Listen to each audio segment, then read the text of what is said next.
नमस्कार सर्वांना। आज एक महत्त्वाची आणि आनंदी बातमी देण्यात मला नक्कीच आनंद आहे, कारण सध्याचा राजकीय माहोल आहे आणि एका राजकीय प्रक्रियेत आम्ही दोन बंधू इच्छुक होतो, परंतु आज माझे बंधू प्रमोददादा अवताडे व मी आणि आमच्या कुटुंबातील सर्व कुटुंब प्रमुखांनी बसून एक दोघांनाही व्यवस्थित सल्ला दिला आणि त्या सल्ल्यामध्ये प्रमुख म्हणून या जिल्ह्याचे नेते मोहोळ तालुक्याचे माजी आमदार राजेंद्र पाटील साहेब यांच्या मार्गदर्शनाखाली विचारांनी आम्ही दोघांनी एक महत्त्वपूर्ण विचारांनी निर्णय घेतलेला आहे, ते माझे बंधू प्रमोददादा आपणास सांगतील। नमस्कार, मी प्राध्यापक प्रमोद अवताडे सर,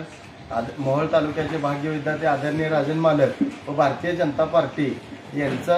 जो ह्या कामती जिल्हा परिषदेतून जो उमेदवार देतील, आता माझ्या गावातील माझे चुलते माझे सर्व भाऊ बंध बांधव आलेले आहेत, त्यांनी सांगितलेलं आहे की अंकुश भाई अवताडे हे भारतीय जनता पार्टीचे उमेदवार आहेत आणि त्यांना उमेदवारी ही मिळणार आहे आणि त्यांच्या मिळावी ह्यासाठी आम्ही सर्वजण म्हणजे आग्रही आहोत की गावातला आमचा भाऊ म्हणून आणि अंकुश भायांचं आता म्हणजे आम्ही जे काय कार्य आहे राजकीय ती त्यांना मदत करणार आहोत आणि त्यांना सर्वांनी चांगल्या मताधिकारी निवडून आणावे अशी मी विनंती करतो।